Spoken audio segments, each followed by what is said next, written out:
নমস্কার বন্ধুরা, সোমা কিচেনে আপনাদের সবাইকে স্বাগত। আজকে আবারও একটা দুর্দান্ত স্বাদের রেসিপি নিয়ে আপনাদের সামনে চলে এসেছি। রেসিপিটা স্কিপ না করে প্রথম থেকে শেষ পর্যন্ত দেখার অনুরোধ রইল। আর ভালো লাগলে অবশ্যই সাবস্ক্রাইব করে আমার পাশে থাকবেন আর একটা ছোট্ট লাইকও দিয়ে দেবেন। তবে চলুন বেশি কথা না বাড়িয়ে রেসিপিটা শুরু করে ফেলি। আমি এখানে আমুদি মাছ নিয়েছি। দেখুন, এই আমুদি মাছ এই শীতের সময় খুবই পরিমাণে বেশি পাওয়া যায়, কিন্তু আমরা যেখানে থাকি সেখানে কিন্তু সব সময় সারা বছরই পাওয়া যায়। কিন্তু এই শীতে খাওয়ার মজাটা কিন্তু সত্যিকারে খুবই আলাদা একটা। আর আমি আজকে যেভাবে বানাবো, গরম ভাতের সঙ্গে খেতে কিন্তু অসাধারণ স্বাদের লাগবে। দেখুন, এখানে আমি মাছগুলোকে ভালো করে কেটে বেছে জল ঝরিয়ে রেখেছি পরিষ্কার করে। এবার আমি মাছে হলুদ আর লবণ মাখিয়ে নেব। প্রথমে দিয়ে দেবো একটু লবণ আর সামান্য একটু হলুদের গুঁড়ো দিয়ে এটাকে ভালো করে একটু মাখিয়ে নেব।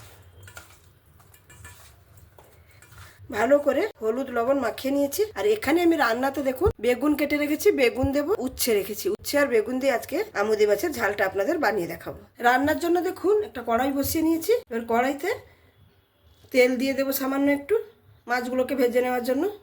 এবার তেলটাকে খুন্তির সাহায্যে একটু কড়ার চারিদিকে ভালো করে লাগিয়ে নেব।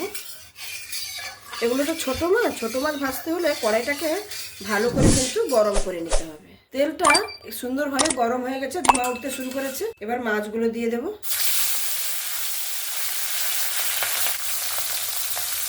এখানে আমার যতগুলো ধরেছে, বেশি দিলেও কিন্তু ভেঙে যাবে। এরকম কম কম দিয়ে মাছগুলোকে ভেজে নিতে হবে, একদম হালকা করে ভেজে নেব। মাছগুলো এক সাইড হয়ে গেছে, এবার উল্টো সাইডে উল্টে নেব।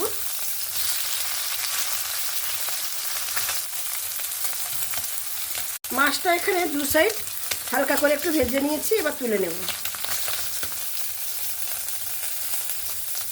বাদ বাকি মাছগুলো সেম ভাবে ভেজে নেব।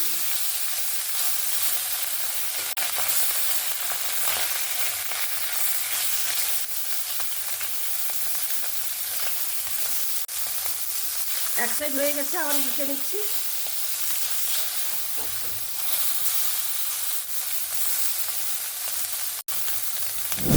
দু সাইডটা সুন্দর হালকা করে ভেজে এবার তুলে নেব।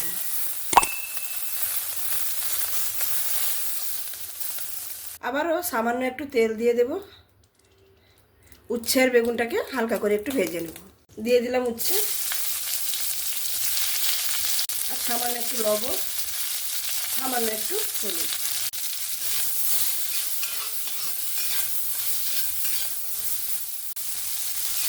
উচ্ছেটাকে হালকা করে ভেজে নিয়েছি। এবার দিয়ে দেবো এখানে বেগুনটা।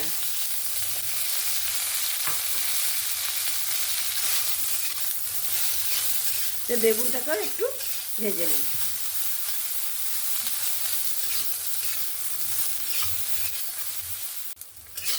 দেখো, উচ্ছে আর বেগুনটাকে সুন্দরভাবে ভেজে নিয়েছি। এবার এটাকেও তুলে নেব।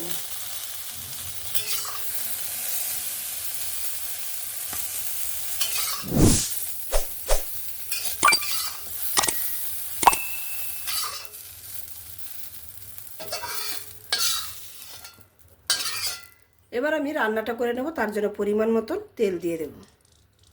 তেলটা গরম হয়ে গেছে, এবার ফোড়নে দিয়ে দেব 5 ফোড়ন। এই রান্নাটাতে একটু 5 ফোড়ন ব্যবহার করলে খেতে খুব ভালো লাগবে। তার সঙ্গে দিয়ে দেব রসুন থেতো করে রেখেছি। তার সঙ্গে দিয়ে দেবো 3টা চেরা কাঁচা লঙ্কা। যে কোনো সামুদ্রিক মাছে কিন্তু এই রসুনটা ব্যবহার করলে সেই তরকারির স্বাদ কিন্তু দ্বিগুণ করে দেবে।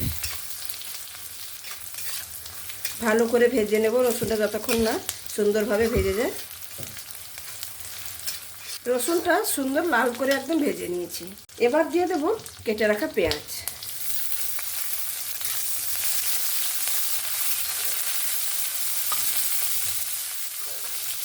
পেঁয়াজটাকেও ভেজে নেব সুন্দর করে। পেঁয়াজটাকে দেখুন সুন্দরভাবে লাল করে একদম ভেজে নিয়েছি। এবার দিয়ে দেব একটা ছোট সাইজের টমেটো। টমেটোর সঙ্গে সঙ্গে দিয়ে দেব গুঁড়ো মশলা। প্রথমে দিয়ে দেব স্বাদ মতো লবণ, পরিমাণ মতন হলুদ, একটু সামান্য জিরে গুঁড়ো, একটু ভালো কালারের জন্য একটু দিয়ে দেবো কাশ্মীরি লঙ্কার গুঁড়ো, আর সামান্য পরিমাণে দেবো ঝাল লঙ্কার গুঁড়ো। এবার আমি একটু জল দিয়ে দেবো যাতে মশলাটা পুড়ে না যায়।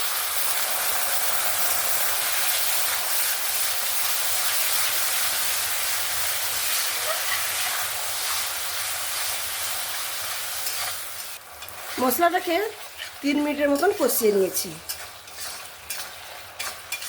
এবার আমি এখানে দিয়ে দেব সর্ষে বাটা। এটা আমি এখানে সাদা সর্ষে নিয়েছি, আপনারা যদি কালো সর্ষে নেন তাহলে সর্ষেটাকে ছেঁকে দিয়ে দেবেন।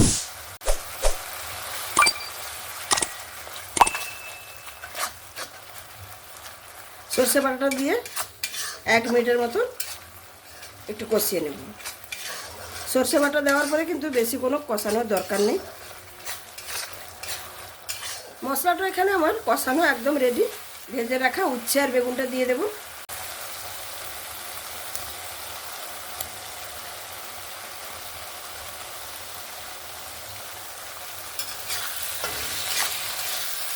মশলার সঙ্গে একটু ভালো করে মিক্স করে নেব। মশলার সঙ্গে ভালো করে মিক্স করে নিয়েছি। এবার দিয়ে দেব পরিমাণ মতন জল। এই রেসিপিটা কিন্তু একদম মাখা মাখা হবে, বেশি কিন্তু জুস রাখ।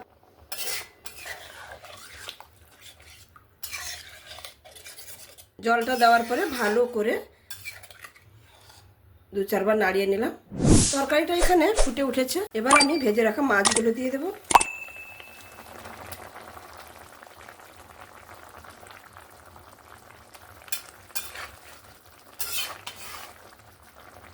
মাছগুলো দিয়ে সুন্দরভাবে এই জুসের মধ্যে একটু ডুবিয়ে ডুবিয়ে দিচ্ছি।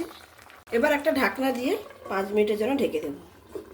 5 মিনিটের পরে ঢাকনাটা খুলে নিচ্ছি।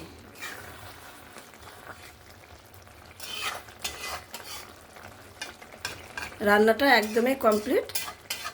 দেখুন কত সুন্দর হয়েছে দেখতে। নামানোর আগে একটু ধনেপাতা দিয়ে নামিয়ে নেব।